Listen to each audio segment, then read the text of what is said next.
Assalamualaikum warahmatullahi wabarakatuh. Waalaikumsalam warahmatullahi wabarakatuh. Oh, yang jawab sedikit, apa yang hadir bisa gabung cuma terbatas ini. Mau saya absen dari depannya, saya absen.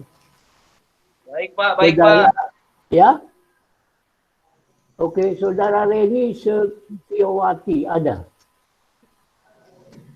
Bergabung ya, saudara Leni.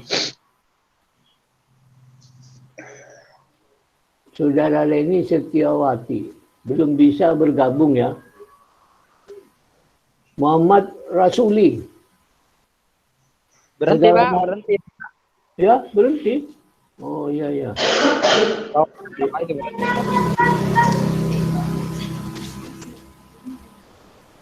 Saudari Ria Santika.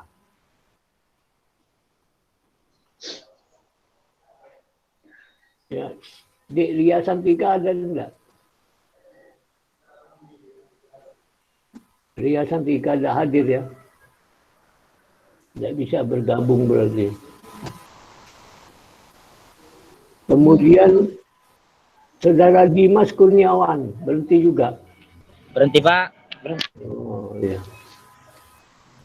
Saudara Faiz Hadi Amrullah. Faiz, Hadir Pak. Ya hadir. Ya alhamdulillah. Pak Reni hadir, Pak. Boleh juga. Ya. Ya makasih deh. Ya. Kemudian Arif Ridwan, saudara Arif Ridwan ada. Arif Ridwan. Pak Dewi Novita hadir, Pak. Iya, Dewi Novita hadir. Oh iya. Iya Pak hadir. Iya, kalau ini Arif Ridwan hadir ya. Arif Ridwan. Manusia semester Pak. Gimana lu? Manusia semester Pak, cuma masuk semester saja Pak. Oh iya. Kan. Ya hadir ya. Wah, kasihan ini. Ikut KKN barangkali ya. KKN? Iya ikut KKN dia Pak. Iya. Arif Ridwan, manusianya tidak hadir.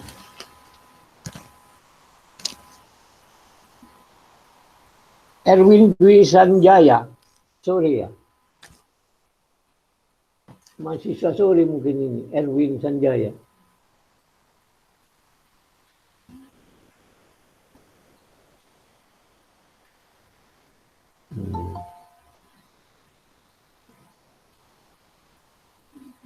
Dwi Novita Indri, hadir ya.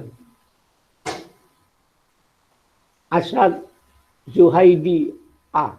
Asad. Hadir Pak. Hadir ya, alhamdulillah. Iya.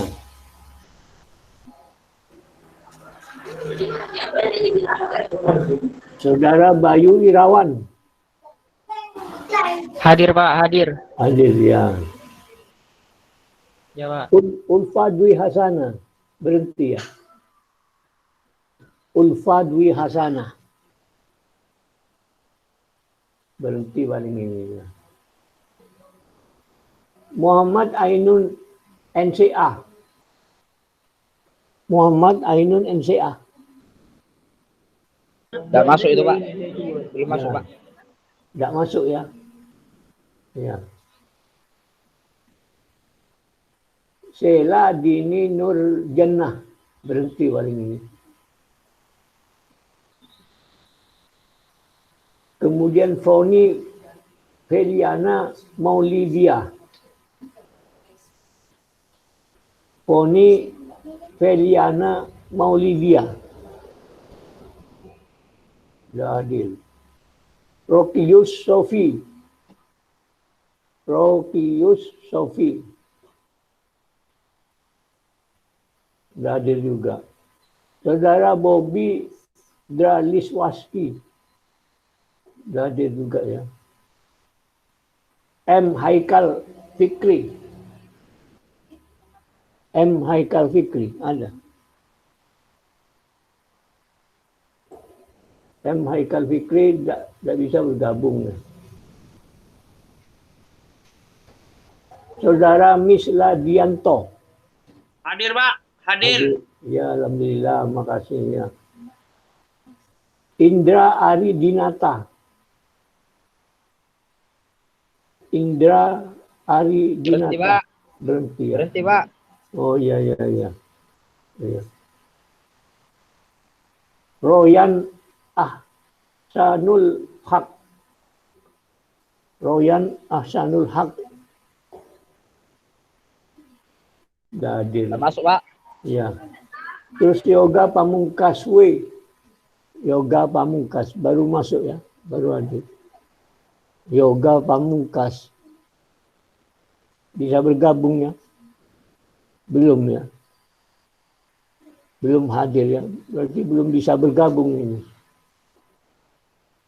Rofiqotul Hasanah. Rofiqot Hasanah. Rofiqatul Hasanah. Sudah hadir juga. Ahmad Fauji Hadi Insani. Hadir, Pak. Hadir. Oh, hadir ya.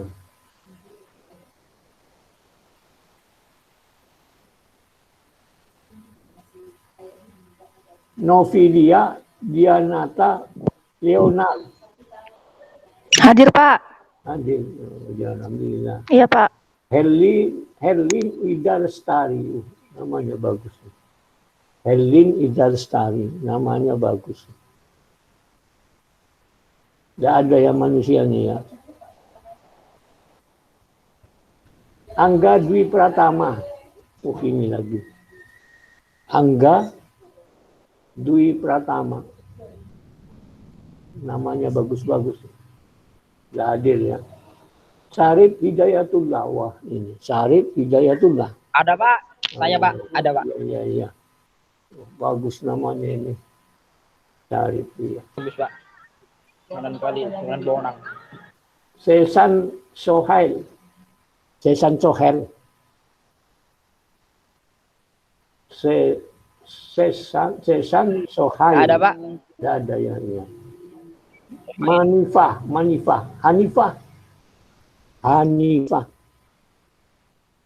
Tidak ada juga ya. Miratul Rifki Afrika. Arifkah. Miratul Rifki Arifka. Itu berhenti, Pak. Berhenti sudah lama, Pak. Iya. Oh, ada, Pak. Iya. Alifia Nabila Balkis.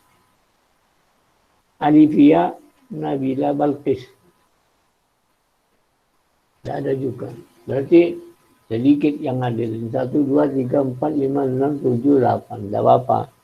Yang hadir aja ya. Saya akan membahas tugas yang saudara. Mohon maaf, Pak. Ya? Saya Andita Vela Rega yang pindahan dari kelas sore. Oh. Andita Vela. Namanya siapa? Andita Vela Rega, Pak. Ya? Andita Vela Rega. Andika Dita. Ita ya? Ya. Nomor NPM-nya berapa? 2016 2000 12 2016 12 063. 063. Oke. Ya. Ya sudah. Saya akan membahas tugas yang saya berikan dan yang saudara kumpulkan. Beberapa pertanyaan dari temannya yang belum terjawab.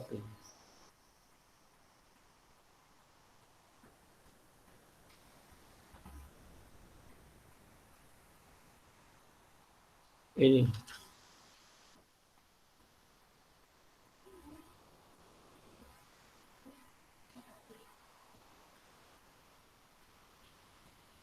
Ini pertanyaannya dari Andita Vela Tega ini. Ya. Iya, Pak. Ini pertanyaannya bagaimana sebenarnya aturan hukum atau hukum ketenaga kerjaan di Indonesia yang mengatur perusahaan sebagai pemberi kerja dapat menahan ijazah pegawai sampai ikatan dinasnya selesai. Nah, ini. Kalau menahan ijazah itu tidak ada aturan, ya. Tidak ada aturannya. Berarti itu ya setiap hubungan kerja pasti didasarkan kepada perjanjian kerja. Ya. Di dalam perjanjian kerja tidak ada itu. Malah isinya hak dan mengatur hak dan kewajiban. Ini hak dan kewajiban kedua belah pihak antara pekerja dengan perusahaan itu dalam perjanjian kerja. Jadi setiap hubungan kerja pasti diawali dengan perjanjian kerja yang harus ditandatangani oleh kedua belah pihak. Di satu sisi perusahaan butuh pekerja, di satu sisi pekerja butuh pekerjaan gitu. Itu kan. Jadi dalam perjanjian kerja bersama juga perjanjian kerja bersama itu dibuat hasil dari perundingan antara pekerja ya, yang memiliki keanggotaan sebagai serikat pekerja yang didukung oleh para pekerja itu ya. Itu berhak membuat perjanjian kerja bersama dengan perusahaan. Di situ isinya perjanjian kerja bersama tidak ada juga, tidak mengatur tentang penahanan ijazah. Tidak ada. Yang ada hanya hak dan kewajiban antara kedua belah pihak. Juga termasuk peraturan perusahaan. Kemudian yang ketiga ada peraturan perusahaan. Itu tidak boleh bertentangan dengan perjanjian kerja yang sudah ditandatangani, dengan perjanjian kerja bersama yang sudah ditandatangani. Jadi isinya peraturan perusahaan itu adalah menyangkut masalah aturan tata tertib, hak dan kewajiban para pihak dan syarat-syarat kerja lainnya yang memuat hak dan kewajiban lainnya. Kalau sampai ada perusahaan yang menahan ijazahnya itu salah. Itu bisa dipermasalahkan, bisa dipermasalahkan. Itu di luar perjanjian kerja. Itu membuat kesempatan para pengusaha untuk menyimpan ijazah itu maksudnya agar tidak bekerja ke tempat lain. Itu jelas bertentangan dengan perjanjian kerja yang sudah ditandatangani bersama. Kemudian perjanjian kerja yang sudah ditandatangani bersama, termasuk peraturan perusahaan yang disahkan oleh pejabat yang berwenang. Jadi peraturan perusahaan itu dibuat oleh itu sendiri, tetapi atau dibuat bersama-sama dengan gabungan pengusaha. Kemudian setelah selesai harus disahkan oleh pejabat yang ditunjuk.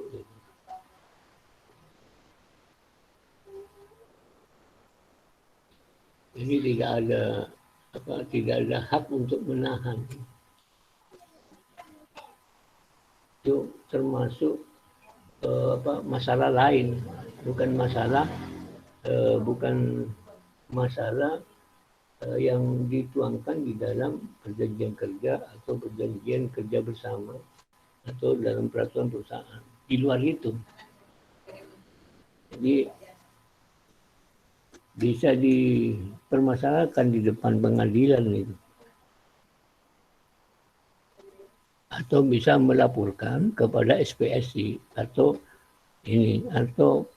pekerja yang masuk anggota SPSI. Laporan gitu. Oh, ijazah saya ditahan gitu. Itu sebenarnya tidak boleh. Cukup fotokopiannya. Maksudnya menahan itu agar satu, pekerja tidak kemana-mana itu. Biasanya itu kalau yang menahan ijazah itu adalah di toko itu, karyawan toko itu biasanya menahan, ijazahnya ditahan. Tapi kalau di lingkungan perusahaan tidak ada yang nahan ijazah, jarang. Itu satu. Oke, kemudian pertanyaan yang kedua ini. Bagaimana ini dari Ahmad Fauzi Hadi Insani. Ahmad Fauzi Hadi Insani. Hadir ya? Ya, Pak. Ya, ini Ahmad Fauzi Hadi Insani. Pertanyaannya saya bacakan ini ya. Pertanyaannya saya bacakan. Bagaimana pemerintah menjamin perlindungan hak-hak bagi buruh terkait dengan Undang-Undang Omnibus Law, serta dalam bentuk apa perlindungan yang didapat oleh buruh. Jadi bagaimana pemerintah menjamin perlindungan hak-hak bagi buruh terkait dengan undang-undang ini. Jadi undang-undang ketenagakerjaan ya, tidak semuanya pasal-pasalnya dicabut, dirubah atau dihapus, hanya sebagian saja. Hanya sebagian saja. Untuk menjamin ya, perlindungan hak bagi buruh itu sudah dituangkan di dalam undang-undang. Ya, oleh karena itu undang-undang ketenagakerjaan ini tujuannya untuk melindungi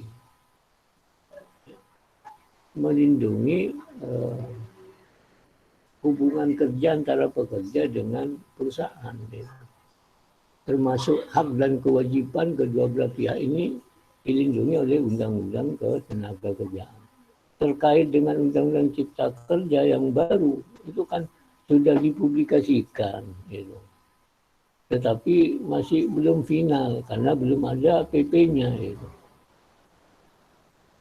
Jadi terkait dengan undang-undang ini kan perlindungannya itu saudara bisa dibaca di dalam Undang-Undang Nomor 40 tahun 2004 tentang sistem jaminan sosial itu terdiri dari berapa program itu kan. Jadi dalam Undang-Undang Nomor 40 tahun 2004 tentang sistem jaminan sosial itu terdiri dari 6 program jaminan sosial. Itu perlindungan ya. Pemerintah menjamin perlindungan hak bagi buruh.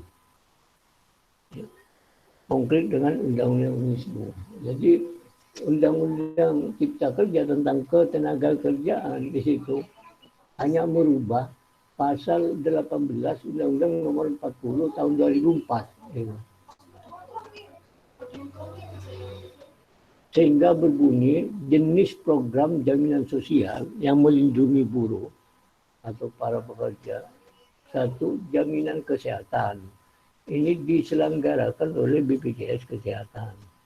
Jaminan kecelakaan kerja, jaminan hari tua, jaminan pensiunan, jaminan kematian, dan jaminan kehilangan pekerjaan. Ini semuanya diselenggarakan oleh BPJS Kesehatan. Ini pemerintah menjamin perlindungan hak bagi buruh terkait dengan Undang-Undang Cipta Kerja. Ini yang jelas masalah ini. Terus juga masalah upah di dalam Undang-Undang Ketenagakerjaan maupun dalam aturan pelaksanaannya tidak boleh ya, di bawah standar yang sudah ditentukan. Kalaupun di atas upah minimum, ya, di atas upah minimum harus ada kesepakatan para pekerja. Harus ada kesepakatan pekerja dengan pengusaha. Kemudian dalam bentuk apa perlindungan yang didapatkan oleh buruh? Yaitu masalah ketenagakerjaan ini yang mengatur tentang tenaga kerja, baik sebelum hubungan kerja, selama hubungan kerja maupun berakhirnya hubungan kerja. Ini sudah diatur ya, dengan selama yang kebanyakan sebelum hubungan kerja itu ya. Bentuk apa perlindungan yang diberikan itu, yang didapat, yaitu seperti misalnya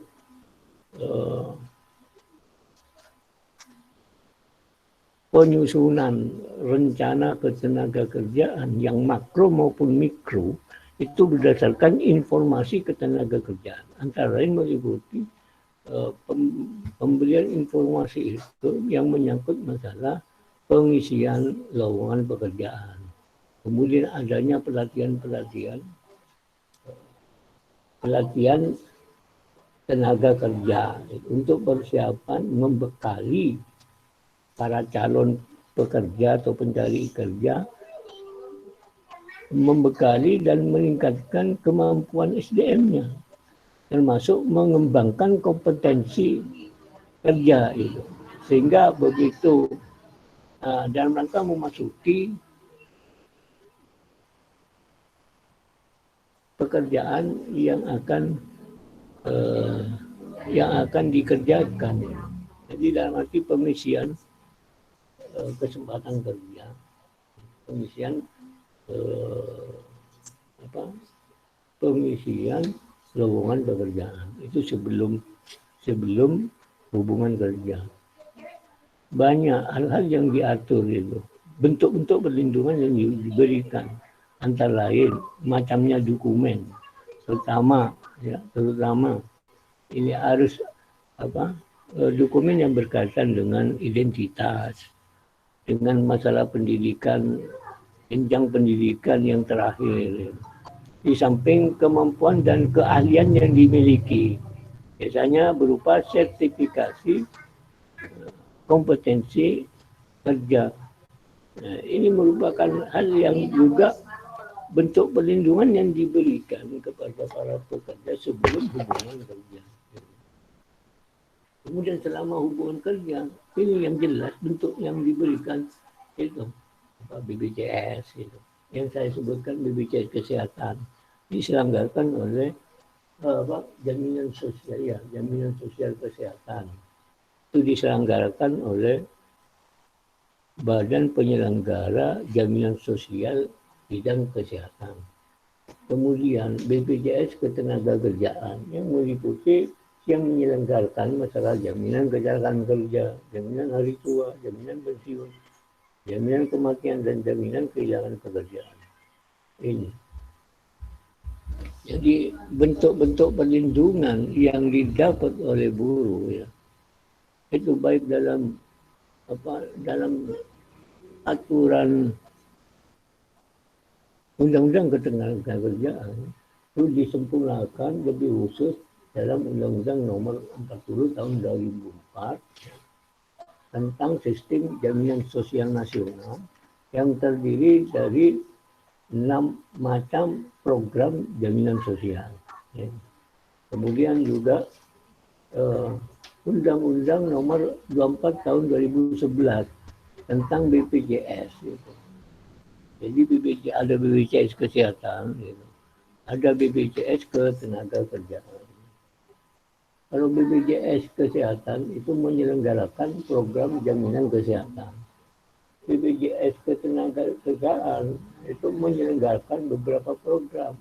Program jaminan kecelakaan kerja, program jaminan hari tua, program jaminan pensiun, program jaminan kematian, dan program jaminan kehilangan pekerjaan. Itu sudah jelas ya. Sudah jelas. Cuma ya yang kita tunggu-tunggu sampai sekarang itu aturan pelaksanaan dari Undang-Undang Cipta Kerja bidang ketenagakerjaan pun sampai sekarang belum ada aturan pelaksanaan. Termasuk pasal-pasal yang dirubah, yang saya maksud adalah pasal-pasal yang dirubah, dicabut, baik dalam pasal-pasal aturan Undang-Undang Ketenagakerjaan Nomor 13 Tahun 2003 maupun dalam undang-undang yang tentang BPJS. Tidak ada aturan pelaksanaannya. Jadi kita menunggu finalnya ketika ada PP-nya nanti. Hingga bisa dirasakan dengan para pekerja di Indonesia. Jadi pertanyaan saudara sudah saya jawab. Kemudian saya ganti pertanyaan lainnya ini.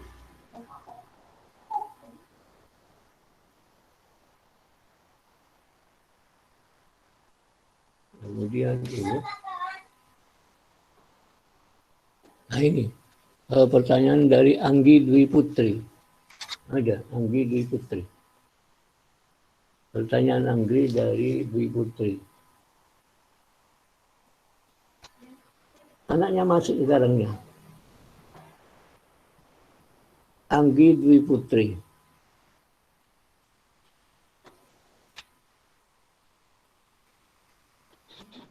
Nggak ada kayaknya, Pak. Sudah ada. Apa perlu saya bacakan pertanyaannya ini? Ya. Kalau sudah ada, ya saya ganti kepada yang hadir aja itu. Nah, ini nama Rofiqotul. Ya? Rofiqotul Hasanah hadir ya. Tidak ada juga ya. Tidak hadir. Kemudian ini pertanyaan dari Yoga Pamungkas. Yoga Pamungkas ada. Yoga Pamungkas. Tidak ada juga Nggak ada. ya. Nggak ada. Ya? Tidak ada ya. Apa pertanyaannya perlu saya bacakan ya? Iya Pak, lebih baik dianukan langsung Pak, dibacakan Pak, biar anak-anak tahu. Oke, ini pertanyaannya, apakah pemerintah Indonesia dapat membantu TKI yang bermasalah di luar negeri? Itu.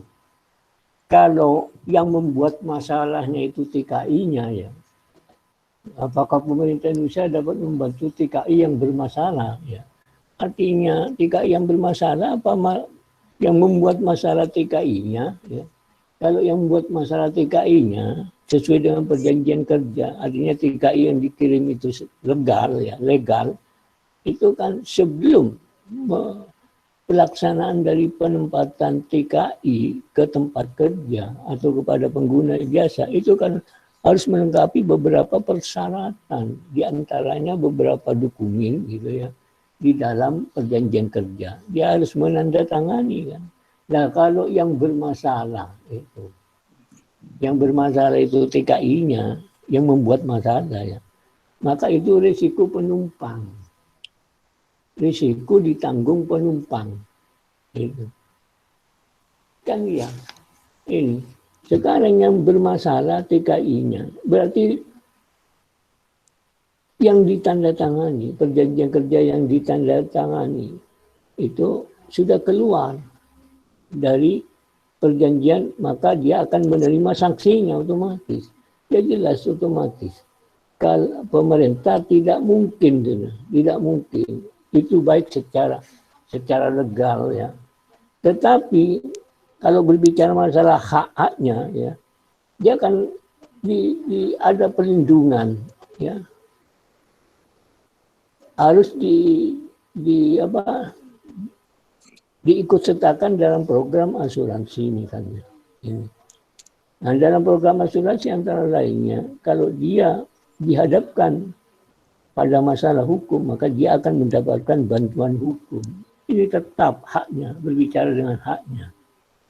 Tapi yang jelas tetap itu risiko penumpang.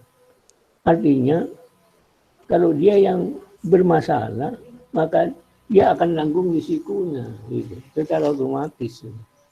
Tetapi kalau yang bermasalah itu datangnya dari perusahaan atau dari majikannya ya, sehingga bermasalah ya. Dan ini apalagi ini punya hak untuk dilindungi. Pemerintah Indonesia ya, punya hak untuk dilindungi. Jadi pemerintah membantu TKI untuk melindungi. Punya hak yang bersangkutan ini. Jadi TKI ini punya hak untuk dilindungi. Antara lain, ya, sudah disediakan bantuan hukum. Asalkan ya, memberitahu itu. TKI yang bermasalah di luar negeri memberitahukan kepada perwakilan pemerintah Indonesia yang ada di luar negeri atau mitra usaha ya, yang menempatkan TKI ke tempat kerja. Gitu. Harus memberitahu karena dia sah. Gitu. Kalau tidak sah, misalnya nyelundup sehingga tidak lewat tidak lewat prosedural yang sudah ditentukan oleh pemerintah, tahu-tahu ini masuk. Nah ini risiko, tidak mungkin pemerintah akan melindungi. Gitu. Walaupun itu masuk warga negara Indonesia. Sekarang kebalikan misalnya ada orang turis ya, yang bermasalah di Indonesia. Ini bermasalah, dia kerja misalnya. Kemudian bawa narkoba dan sehingga ketangkap di daerah Besuki.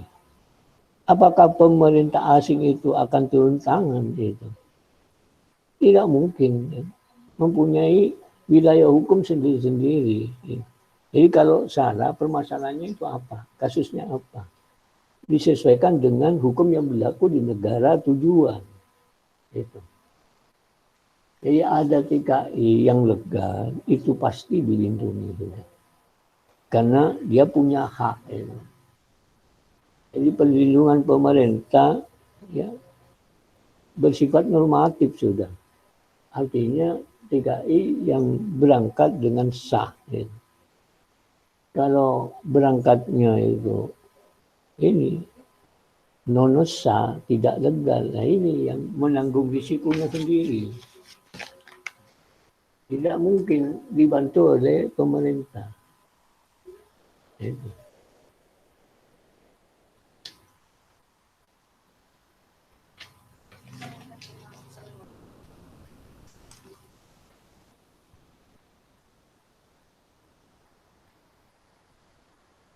Ini pertanyaan dari Novilia Dianata. Ada enggak orangnya ini? Ada, Pak. Ya. Oke, ini pertanyaannya akan saya bacakan.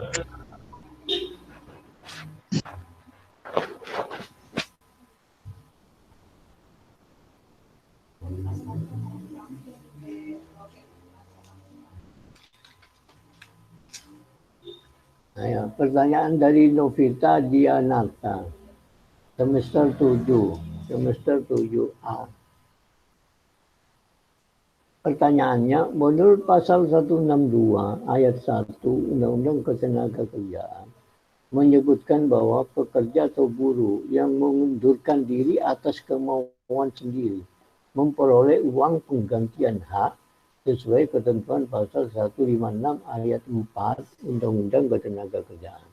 Tetapi nyatanya jika pekerja berhenti karena kemauan sendiri, perusahaan tidak memberikan uang penggantian hak dengan alasan bukan dari pihak perusahaan yang memberhentikan, tapi karena keinginan sendiri untuk berhenti.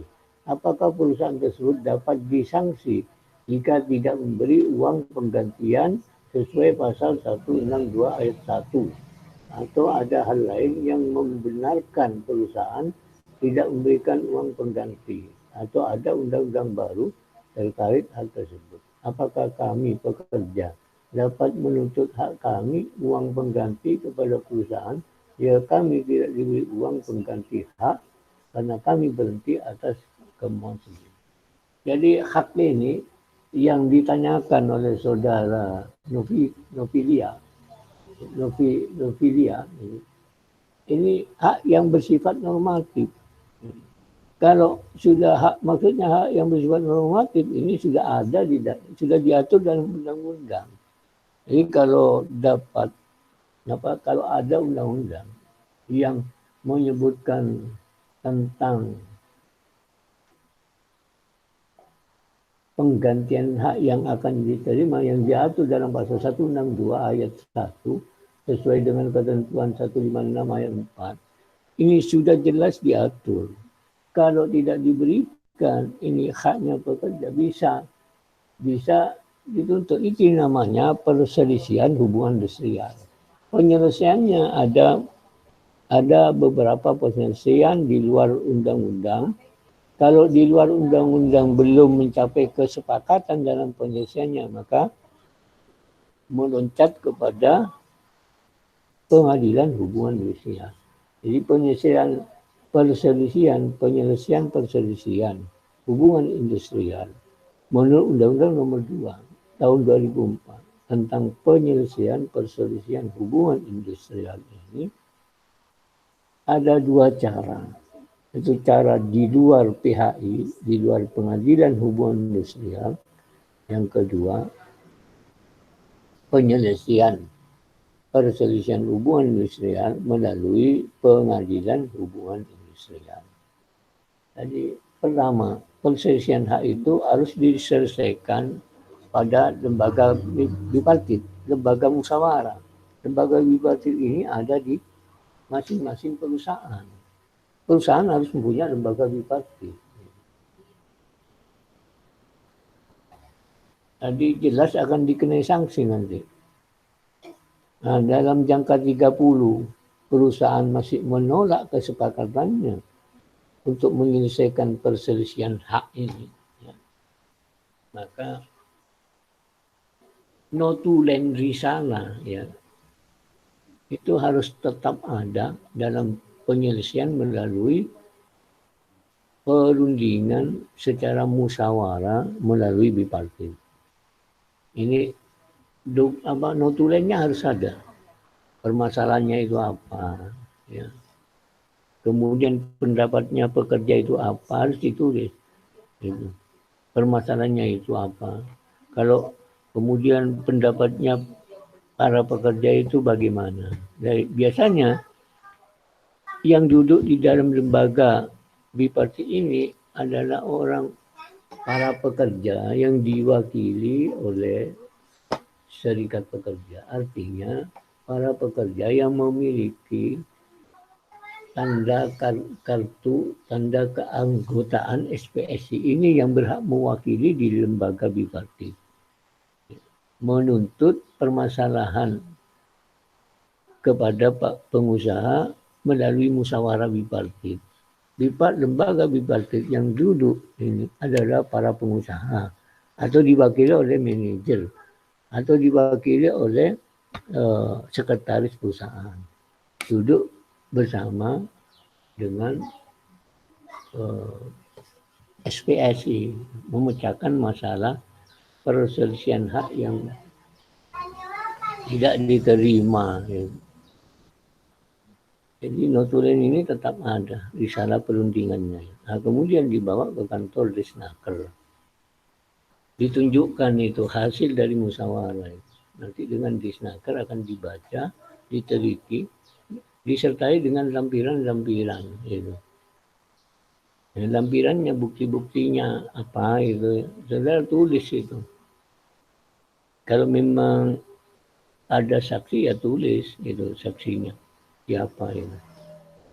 Nanti dengan Disnaker akan ditunjuk ya seorang mediator yang akan menyelesaikan melalui lembaga mediasi.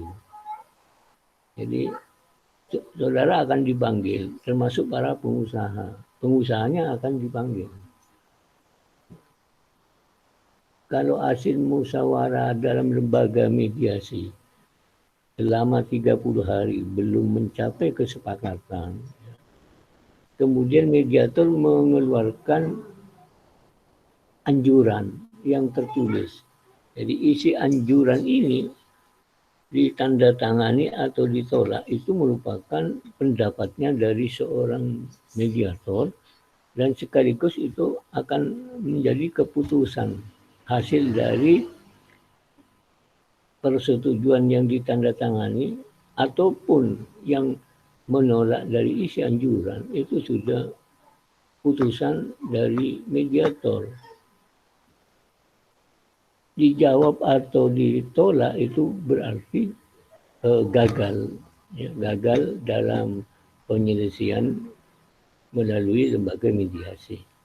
Ini nanti langsung diteruskan kepada lembaga Pengadilan Hubungan Industrial.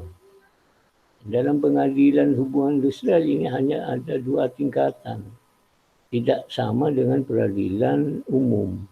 Peradilan Hubungan industrial ini di tingkat PN dan di tingkat mahkamah. Tidak ada tingkat pengadilan tinggi. Kalau peradilan umum itu ada. Nah, selama 30 hari ini harus ada putusan juga dari pengadilan hubungan industrial ini. Kalau nanti putusannya berupa sanksi itu. Sanksinya ya pertama ya harus memberikan haknya pekerja harus dipenuhi itu. Haknya pekerja harus dipenuhi sesuai dengan aturan yang berlaku. Kalau sudah ada putusan ini ya, putusan dari pengadilan hubungan industrial itu tetap nanti para pihak harus membuat perjanjian bersama atau putusan dari pengadilan hubungan harus didaftarkan. Untuk saudara nanti akan mendapat tanda bukti akta pendaftaran ini. Nah, dari hasil putusan ya, dari putusan PHI Pengadilan Hubungan Industrial kalau tidak dilaksanakan ini nanti akan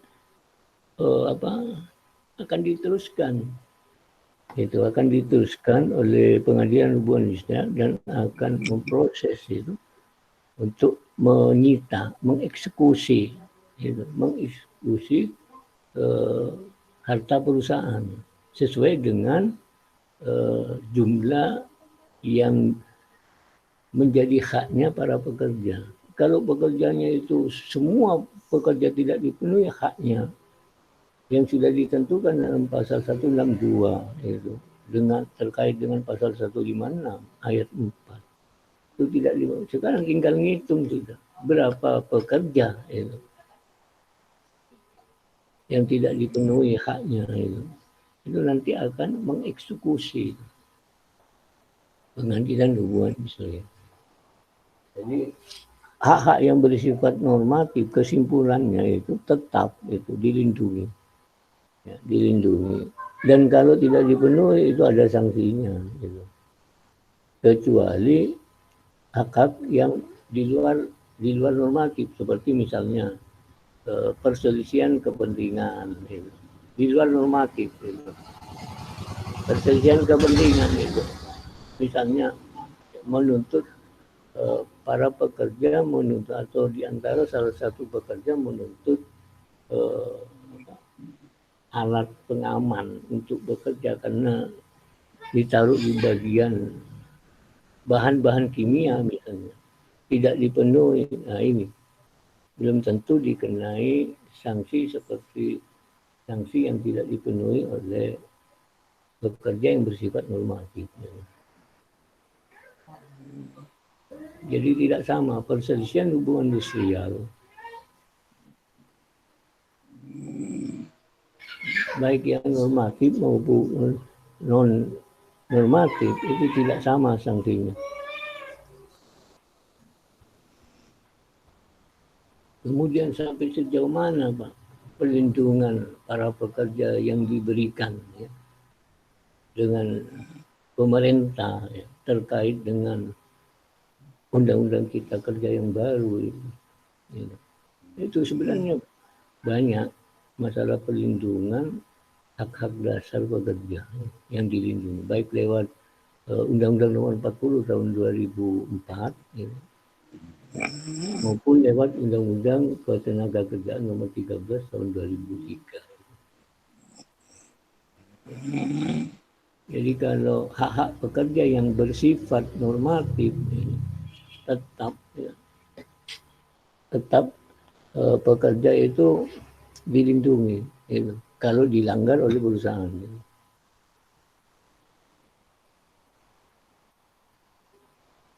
Oke, pertanyaan ini sudah saya jawab.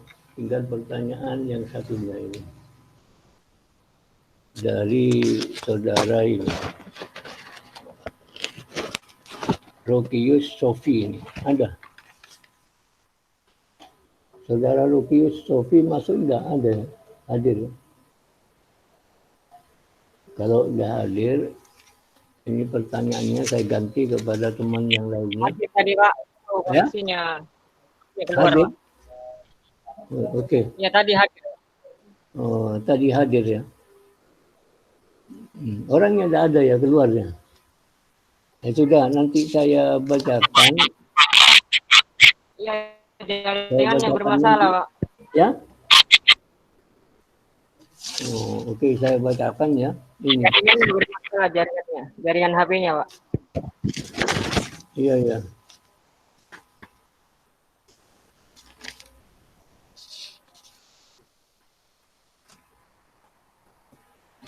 Roger Sofia. Iya, Pak. Ya. Ini pertanyaannya, bagaimana ketika TKI yang kabur dari majikannya di luar negeri mendapat perlindungan dari pemerintah yang berada di Indonesia? Bukankah ketika pemerintah Indonesia membantu TKI tersebut juga akan menimbulkan pandangan buruk dari pemerintah luar negeri tersebut? Ini pertanyaannya. Saya ulang ya, bagaimana ketika TKI yang kabur dari majikannya? Ini kabur, permasalahannya itu kan setiap hubungan kerja itu kan ada perlindungan dalam bentuk perjanjian kerja di samping bentuk-bentuk perlindungan lain selama sebelum hubungan kerja. Di situ ada bentuk-bentuk perlindungan sebelum hubungan kerja, bentuk-bentuk perlindungan selama hubungan kerja, bentuk-bentuk perlindungan selama berakhirnya hubungan kerja. Nah, sebelum hubungan kerja ya, terjadi, kan para pekerja itu mengisi perjanjian kerja. Gitu. Jadi sudah, kalau kabur kan berarti mengingkari perjanjian kerja yang ditandatangani. Kecuali kaburnya itu karena misalnya dianiaya sehingga tidak mampu melawan, akhirnya kabur. Ya. Kemudian misalnya mau diperkosa untuk TKI yang perempuan. Itu karena tidak berdaya melawan dia kabur misalnya. Ini kaburnya kemana? Kalau kabur itu melaporkan ya kepada pihak yang berwajib, itu jelas akan mendapatkan perlindungan. Ya. Jadi kalau tenaga kerja yang ilegal, atau tenaga kerja yang berangkatnya ya, yang secara sah, itu sebelum hubungan kerja banyak bentuk-bentuk perlindungan yang harus dipenuhi dalam beberapa persyaratan. Antara lain harus melengkapi beberapa dokumen itu. Ya. Itu yang artinya hubungan pencari kerja yang mau berangkat pada negara yang dituju itu sudah harus lengkap persyaratannya. Nah, persyaratan yang sudah dilengkapi itu merupakan bentuk perlindungan, termasuk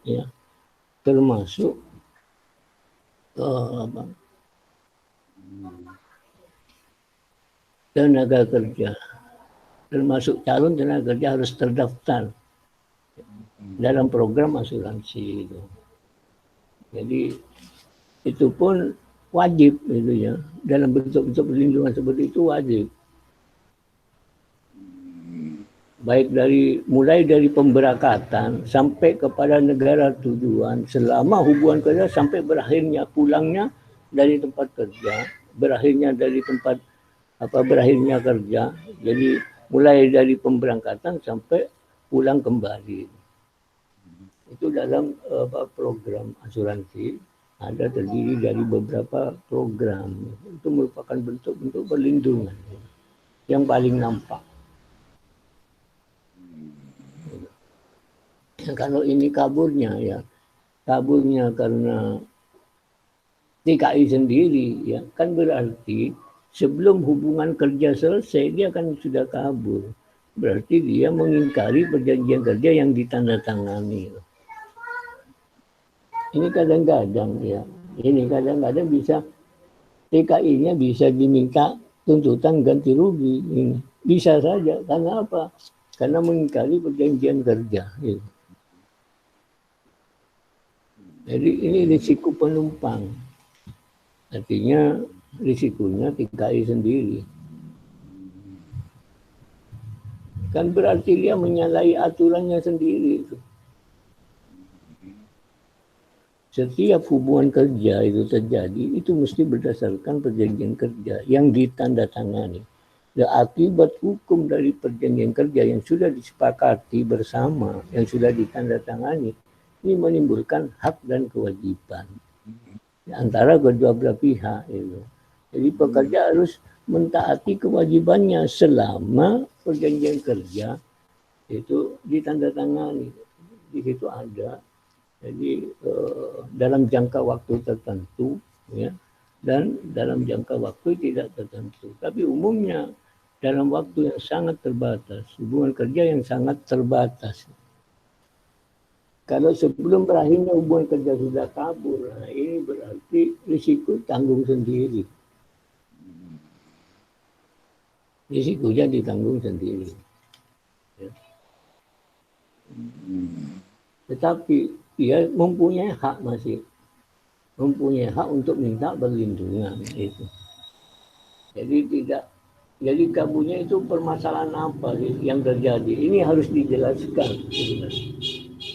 Permasalahannya itu harus dijelaskan. Kaburnya TKI itu. Permasalahannya apa? Kok bisa kabur? Ini tidak dijelaskan. Ya. Kalau kaburnya itu karena dianiaya misalnya, melarikan diri dari tempat kerja karena tidak mampu melawan, atau mau diperkosa, melarikan diri atau kabur dari tempat kerja itu. Nah ini masih ada perlindungan.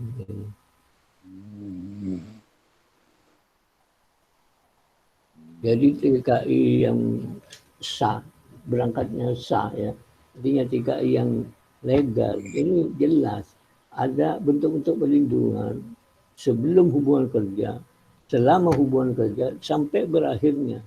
Malah kalau sudah berakhir hubungan kerja, pemerintah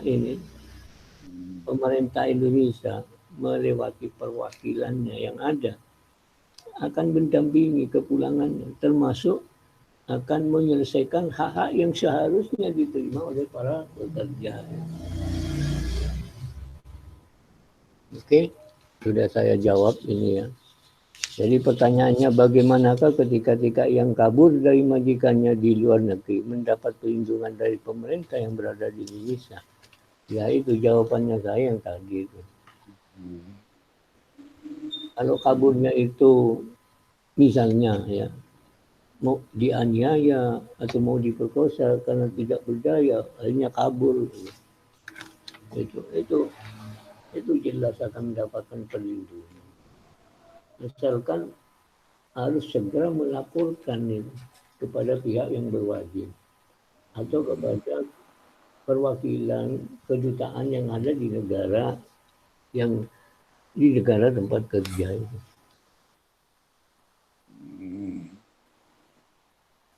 Oke. Pertanyaan berikutnya ya. Pertanyaan berikutnya pindah kepada nama Hanifah. Ada enggak? Hanifah.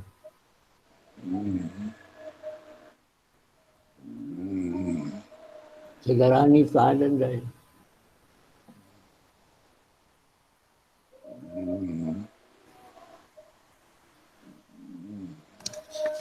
Halo, saudara Hanifah ada enggak?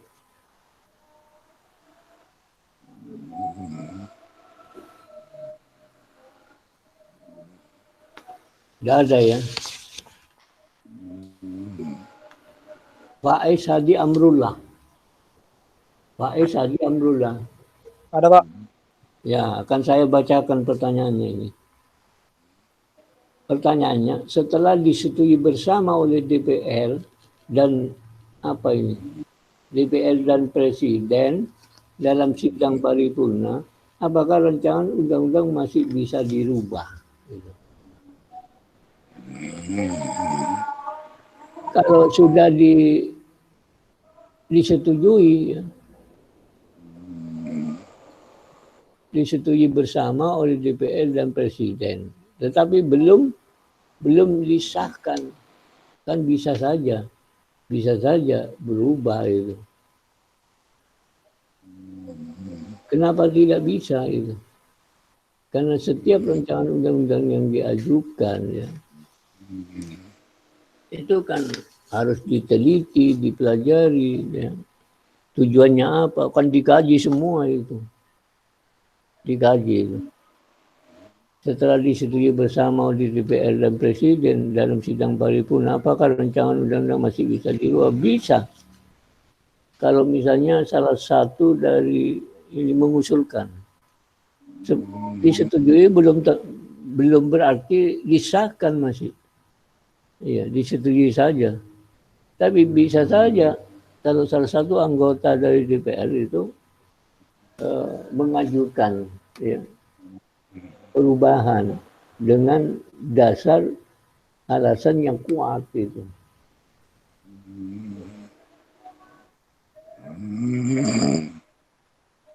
Masuk akal enggak ini? Bisa saja dirubah. Kan bisa saja. Setelah disetujui bersama oleh DPR dan Presiden dalam sidang paripurna, apakah rancangan undang-undang masih bisa dirubah? Bisa saja. Ya, karena untuk kepentingan rakyat dan kepentingan negara, kedua-duanya bisa. Kenapa tidak bisa? Itu. Asalkan ada dari jumlah dari jumlah anggota yang hadir ini mengajukan revisi ulang itu. Bisa saja itu. Separuh dari anggota yang hadir itu mengajukan revisi itu.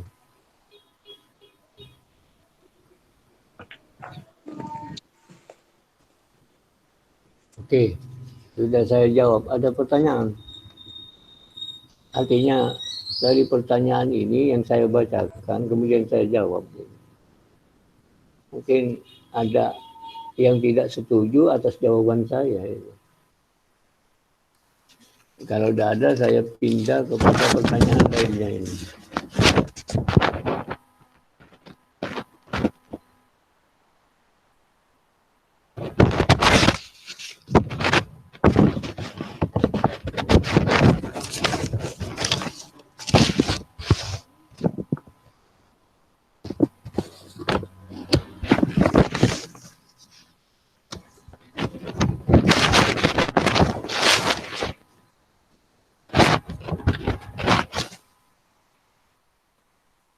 Ini pertanyaan dari Anggi Dwi Putri. Ada Anggi ya? Anggi Dwi Putri.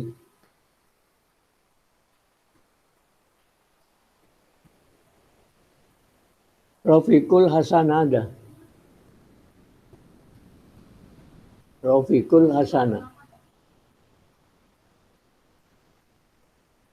Oke, kalau tidak ada, karena waktunya sudah habis ya, saya akhiri demikian dulu.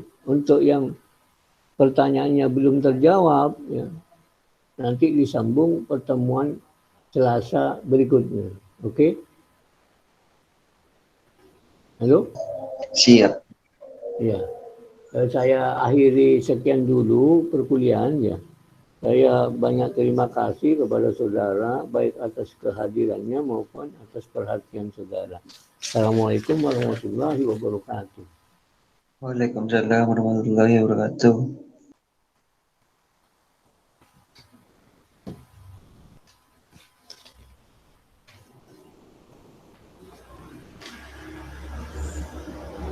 Swasib.